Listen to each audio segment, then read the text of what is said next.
All right, guys. Well, we changed the brakes the other night. It was really late, so I completely forgot about recording the process. That's my bad.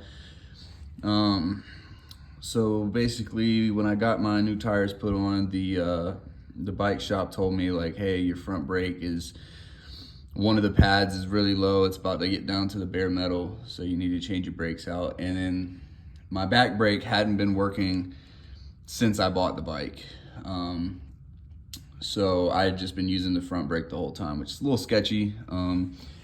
But that's what I was doing. So I ordered the brake pads online, got them in, and so I'll just walk you through what happened. So basically, you know, for this bike, you got these little reflective shits. The bolt also holds on the back end of your plastics right there. So took this bolt off, then you got this bolt and the bolt that's right behind here, and that'll take your caliper off. So I took the caliper off, and there is this little back plate right here. It's just a little hex nut, two of them right on the top and bottom. You take that off, and that'll let you pull the carter pin that holds in this bolt. Once you pull that out, your brake pads will come out. This is one of the brake pads. As you can see, you know, it was getting pretty low. So anyways, what I did was took the caliper off, and I took a set of needle nose pliers and wedged it in between the two brake pads, and pried at it to get the pistons in the caliper completely depressed. And then I took the brake pads out, took some brake cleaner, sprayed it in there, hit it with a toothbrush, cleaned off all the like dirt and grime and shit on the inside of the caliper.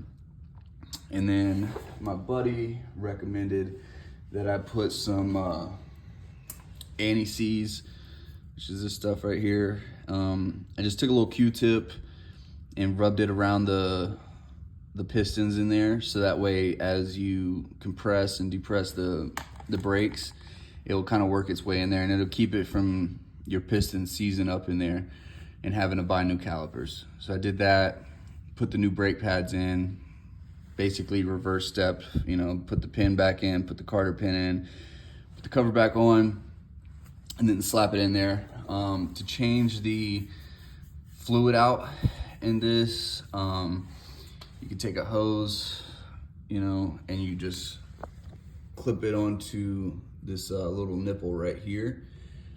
And what you're gonna do is you're gonna take a wrench. This isn't the right one, but I believe it was an 8mm, not positive.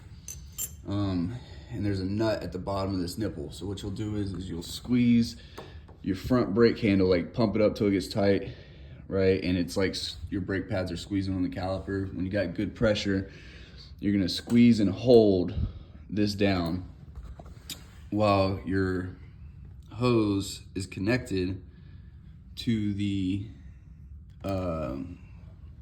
nipple right here. You're gonna take your wrench and you're gonna loosen this nipple just a little bit, and that's gonna let the old brake fluid come through the hose and down into whatever bottle or whatever you want to catch that old brake fluid. And you don't let go of the brake handle until you've tightened the nipple back. That's gonna keep you from sucking air back into your brake line. And you just keep doing that, and then as you see the level going down in your reservoir, you can start adding new brake fluid. And basically you're just gonna keep doing that process until you start to see the new brake fluid, which should be noticeably different. Like the old brake fluid is gonna be like really dark and it's gonna smell like death. The new brake fluid is gonna look, a lot more clear and clean. So you just keep pumping it and doing that, hold the brake, crack the nut on the nipple. It's gonna bleed out. Tighten up the nut, let go of the brake, pump it a couple more times, and then repeat that process until you see the clean oil or clean brake fluid coming out of the hose. At that point, you tighten up your nipple and that brake's done. For my bike, I have, 2 brakes on the front, 1 on each side. So you have to do that shit to both sides, and then the back brake works the same way.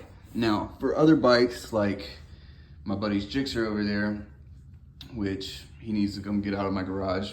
But anyways, for his bike, the rear brake fluid reservoir, it sits like about right here. You don't have to do anything, like you can easily get to it. For our bikes, it's right here, which means you have to take your seat off, you have to take the plastic off your tank, and then you have to lift your tank. And once you lift the tank up, you don't have to completely take it off, just lift it up, put the little bar that comes with the bike that holds the tank up there, and you can get in here and you can get to your fluid reservoir. And you'll do the same thing for the back brake. It has a nipple on here as well. And so you're just gonna put your hose on the nipple right here, squeeze down your back brake, crack the nipple, let it bleed out, tighten it back up, pump your brakes some more, do it again, and keep doing that process until your fluid comes out clean. Very important is to make sure you're adding brake fluid to the reservoir as you're doing this, like every couple pumps, because you don't want it to get so low that you get air in the line. So, do a couple pumps, let a little bit out, and then when you see it start going down a little bit in the reservoir, add some more in there, keep doing it, and then when you see clear brake fluid coming out, then you're good. You can tighten up your nut, put your cap back on your reservoir, and you're done. And that's pretty much all I did with that. I will say, I just happen to have this hose laying around. I didn't want to go to the store, so this is what I used. For those of you who are gonna have to go buy a hose, I recommend getting a clear hose, so that way you're not having to multitask trying to watch the fluid come out of the end. You can just see it as it runs through the tube, which will make your life a lot easier. What I'm about to do now today is, I noticed yesterday that, as you can see here, I got a little bit of a fluid, fork seal fluid, leaking.